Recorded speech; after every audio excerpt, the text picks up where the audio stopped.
Dalam surat Ibrahim ayat 24-25, Allah mengatakan dalam ayat ini, alam taro kaifa daraballahu masalan kalimatan thayyibah ka syajaratin thayyibatin asluha sabit wa far'uha fis sama.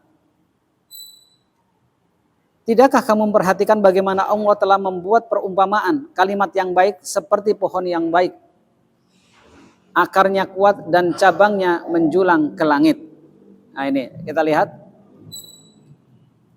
Sebagian mufasir mengatakan kalimat yang baik ini adalah setiap orang beriman itu pasti mengeluarkan kalimat-kalimat thayyibah. Tapi ada yang menafsirkan kalimat yang baik ini adalah iman. Iman diilustrasikan seperti pohon yang baik. Apa ciri pohon yang baik? Akarnya kuat, menghujam ke dalam bumi, kemudian cabangnya menjulang ke langit, ya, rantingnya banyak, sehingga pohon yang baik ini bisa bertempat berteduh bagi siapapun. Nah, iman juga seperti itu. Iman akan menjadi pohon yang baik, yang kokoh, seperti tadi saya katakan, cabangnya pun bisa kuat, pasti memerlukan perawatan. Ya, tidak mungkin iman itu kalau tidak dirawat. Pohon yang baik tadi bisa berbuah, bisa. Ya, dengan syarat harus dirawat. Kalau pohon rawatnya bagaimana? Ya, disiram, dipupuk, ya, diperhatikan apakah ada hama atau warangnya kan gitu ya. Tetapi kalau iman, perawatan iman, satu, sering-seringlah berteman dengan orang-orang yang soleh. Sering-seringlah ibadah. Sering-seringlah taklim. Ini iman dirawat seperti itu. Kalau tidak dirawat, iman akan turun terus. Bisa naik, bisa turun ya. Nah, iman yang baik kata Allah, tu'ti ukulaha kullahinin biidni rabbiha. Dia akan menghasilkan buahnya ya pada setiap waktu dengan seizin Tuhan tentunya. Apa sih buah daripada iman? Ketika kita melihat ada orang tua yang rajin ke masjid, padahal bisa jadi fisiknya lemah. Bahkan dia pergi ke masjid pakai tongkat, tapi nggak pernah ketinggalan sholat 5 waktu. Sementara ada anak muda yang bahkan dia rumahnya dekat masjid, fisiknya pun masih kuat, tapi begitu berat untuk melangkah ke masjid. Jarang kita jumpai anak muda itu sholat berjamaah di masjid. Ini pasti bukan karena fisik, tapi karena iman. Jadi, iman ini akan menghasilkan buahnya. Yang pertama adalah terhadap amal soleh atau ibadah. Sholatnya rajin, sedekahnya rajin, ya, baca Qur'annya rajin, taklimnya rajin. Ini buah dari iman. Gak mungkin ujuk-ujuk orang itu bisa rajin semuanya, sementara imannya tidak pernah dirawat dan dipupuk. Maka beruntung orang-orang yang hari ini merawat imannya, memupuk imannya. Supaya apa? Bisa berbuah.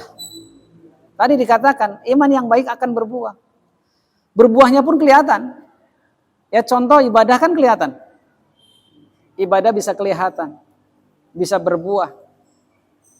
Ibadah bisa menjadikan katakanlah dakwah bagi sekelilingnya. Kita punya tetangga misalnya. Setiap sholat 5 waktu kita lewat tetangga itu. Tetangganya mungkin belum sholat. Kita pakai baju muslim. Ya, berangkat ke masjid, musola setiap saat. Walaupun mungkin belum mengajak, belum ngomong, yuk sholat. Tapi itu udah dakwah itu. Buah dari iman bisa kelihatan. Maka ketika orang itu dikatakan imannya baik, kita lihat bagaimana ibadahnya. Gak usah jauh-jauh gitu. Saya gini-gini orang beriman gitu. Ada yang sering ngomong gitu ya. Gimana ibadahnya? Karena ciri orang beriman itu ibadahnya baik. Sholatnya gimana? Belum sih. Tapi ada iman gue. Kan gitu ya sering ya. Padahal ya tolak ukur iman itu adalah ibadahnya dia gimana. Itu yang pertama ya. Yang kedua, iman itu bisa kelihatan pada akhlak dan perilaku ya, kepada tetangga, pada tamu, bahkan kepada pasangan hidupnya. Apa kata Nabi? Man kana yu'minu billahi wal yaumil akhir falyukrim dhaifahu. Dalam hadis lain falyukrim jarahu. Barang siapa yang beriman kepada Allah dan hari akhir, dia memuliakan tamunya, memuliakan tetangganya. Jadi tolak ukur iman itu bagaimana dia terhadap tamunya, bagaimana terhadap tetangganya. Tidak beriman di antara kalian, kata Nabi, yang belum memuliakan tetangganya atau tetangganya belum aman daripada lisan dan tangannya. Punya tetangga, tetangganya itu ketakutan sama orang itu, wah belum beriman itu.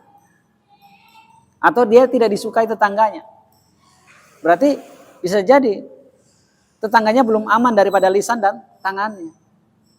Seorang yang beriman itu dia punya tetangga dan dia baik terhadap tetangganya. Ya.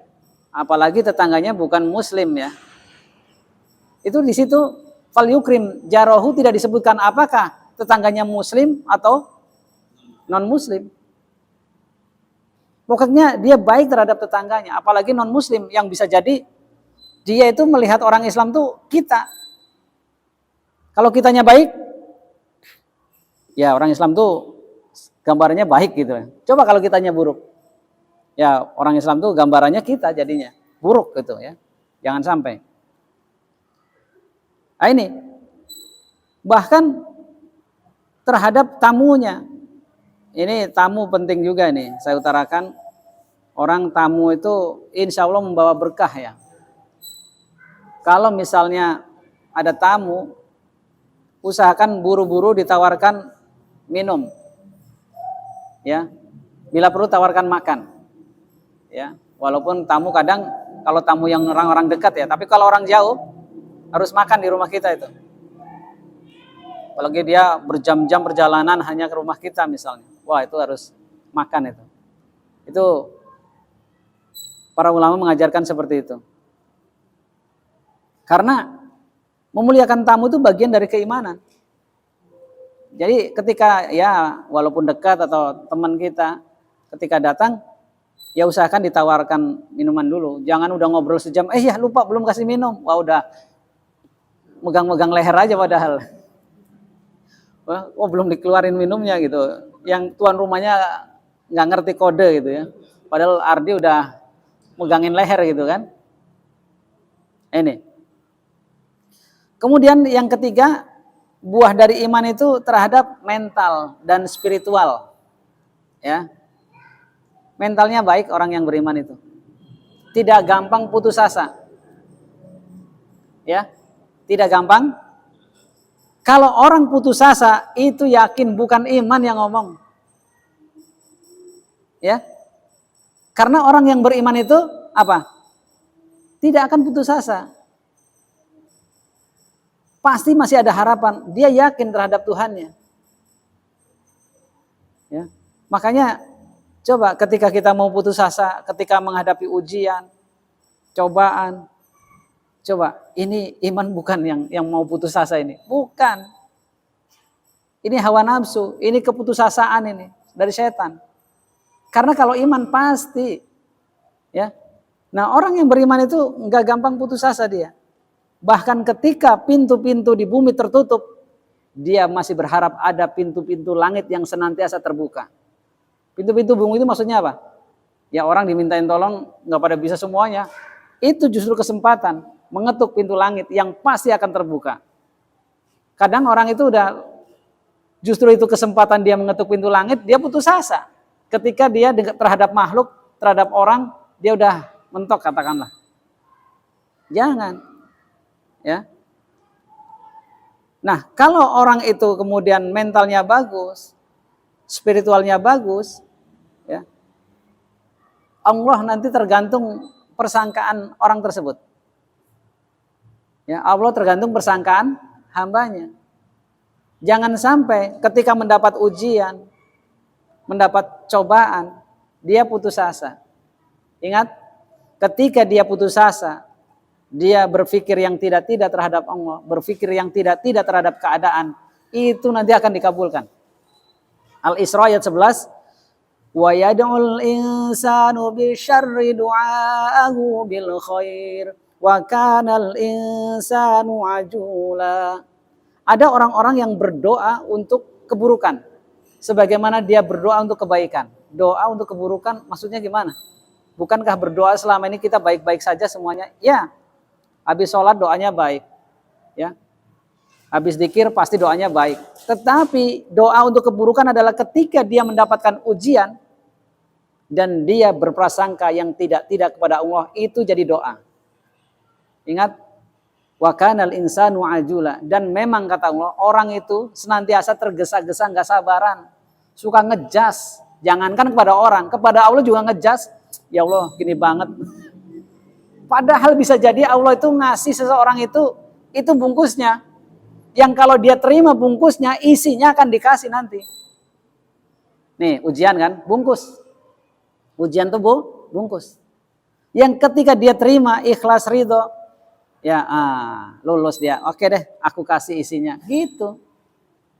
Makanya wa kanal insanu ajula, dan memang rata-rata manusia itu tergesa-gesa, nggak sabaran.